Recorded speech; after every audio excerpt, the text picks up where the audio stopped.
ದೋಸ್ತಿಗಳಿಬ್ರು ಜೊತೆಗೆ ಓಡಾಡಿದ್ರೆ ನೋಡಿ ಖುಷಿ ಪಡಬೇಕು. ನೋಡೋಕೆ ಇಷ್ಟ ಇಲ್ಲ ಅಂದ್ರೆ ದೋಸ್ತಿಗಳಲ್ವಾ, ಓಡಾಡ್ಕೊಂಡಿರ್ಲಿ ಅಂತ ಸುಮ್ಮನಿರ್ಬೇಕು. ಅದು ಬಿಟ್ಟು ದೋಸ್ತಿ ಜೊತೆ ಓಡಾಡಿದ್ ಯಾಕೆ ಅಂತ ಕೇಳಿದ್ರೆ ಏನಾಗುತ್ತೆ ಅನ್ನೋದನ್ನ ನಮ್ ಗೋವಿಂದಣ್ಣ ಅವರದೇ ಸ್ಟೈಲಲ್ಲಿ ಹೇಳಿದ್ದಾರೆ, ನೋಡ್ಕೊಂಬ.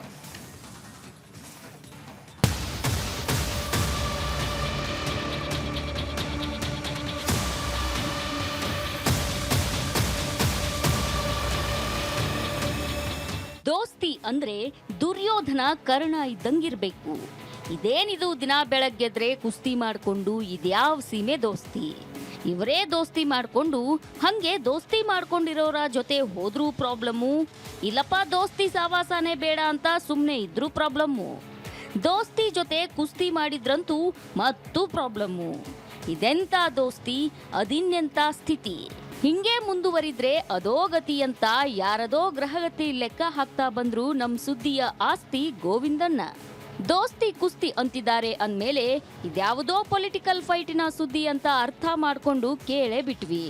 ಅರೆ ಗೋವಿಂದಣ್ಣ, ಕುಸ್ತಿ ಮಾಡಿದವರು ಯಾರ್ಯಾರು? ಯಾರದು ದೋಸ್ತಿಗಳು? ಕುಸ್ತಿಗೆ ಕಾರಣ ಏನು ಸ್ವಲ್ಪ ಬಿಡಿಸಿ ಹೇಳಿ ಗೋವಿಂದಣ್ಣ ಅಂತ ಕೇಳಿದಾಗ ಬಾಯ್ ಬಿಟ್ರು ನೋಡಿ ಬಿಜೆಪಿ ಜೆಡಿಎಸ್ ಮೈತ್ರಿ, ಬಿಜೆಪಿಯೊಳಗೆ ಕುಸ್ತಿಗೆ ಕಾರಣವಾದ ಕತೆ.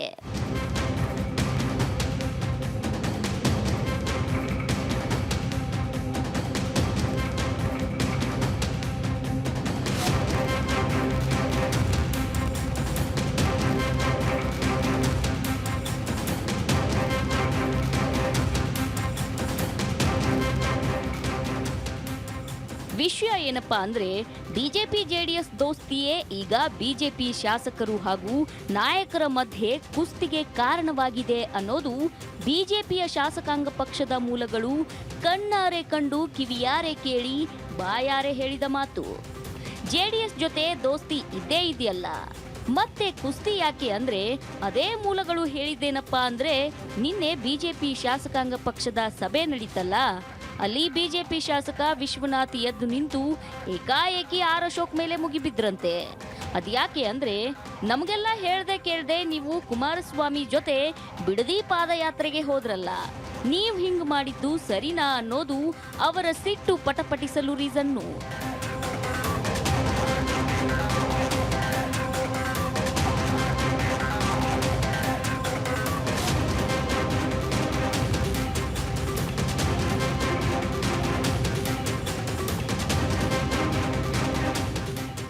ಅದಕ್ಕೆ ಅಶೋಕು, ಅರೆ ಇದೊಳ್ಳೆ ಕತೆ ಆಯ್ತಲ್ಲ, ಜೆಡಿಎಸ್ ಜೊತೆ ನಮ್ಮ ಪಾರ್ಟಿ ದೋಸ್ತಿ ಮಾಡ್ಕೊಂಡಿದೆ, ಬಿಡದಿ ವಿಷಯದಲ್ಲಿ ಎರಡೆರಡು ಪಾದಯಾತ್ರೆ ಮಾಡಬಾರ್ದು, ಏನ್ ಮಾಡಿದ್ರು ಒಟ್ಟಿಗೆ ಮಾಡಿ ಅಂತ ದಿಲ್ಲಿ ಲೀಡರ್ಸೇ ಹೇಳಿದ್ದಾರೆ. ಅವರು ಹೋಗಿ ಅಂತ ಹೇಳಿದ್ಕೆ ಹೋಗಿದ್ದೀನಿ, ನಾನೊಬ್ನೇ ಹೋಗೋದು ಅಂತ ಅಲ್ಲ.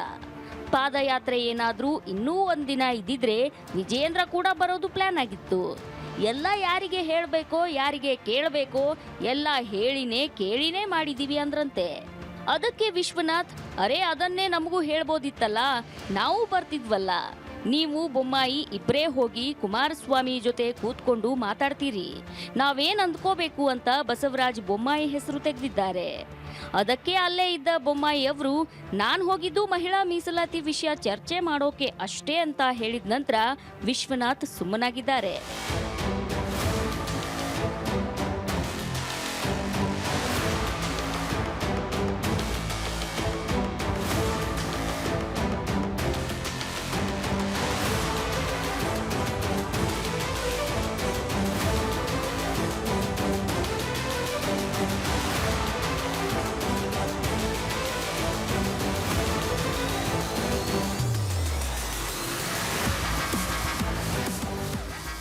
ಆದ್ರೆ ಇನ್ನೂ ಕೆಲವು ಶಾಸಕರು ಇವರೆಲ್ಲ ಮಾಡ್ತಿರೋದು ನೋಡಿದ್ರೆ ಯಾವುದು ರಾಷ್ಟ್ರೀಯ ಪಕ್ಷ ಯಾವುದು ಪ್ರಾದೇಶಿಕ ಪಕ್ಷ ಅನ್ನೋದೇ ಗೊತ್ತಾಗ್ತಿಲ್ಲ. ಇವರೇ ಅವ್ರ ಹತ್ರ ಹೋಗ್ತಿದ್ರೆ ಆಮೇಲೆ ನಮ್ಮ ಪಾರ್ಟಿನ ಕೇಳೋರು ಯಾರು ಅಂತ ಗೊಣಗಿಕೊಂಡಿದ್ದು ನಮ್ಮ ಗುಸುಗುಸು ಗೋವಿಂದಣ್ಣನ ಕಣ್ಣಿಂದ ಒಳನೋಟಕ್ಕೆ ಕಂಡಿದೆ.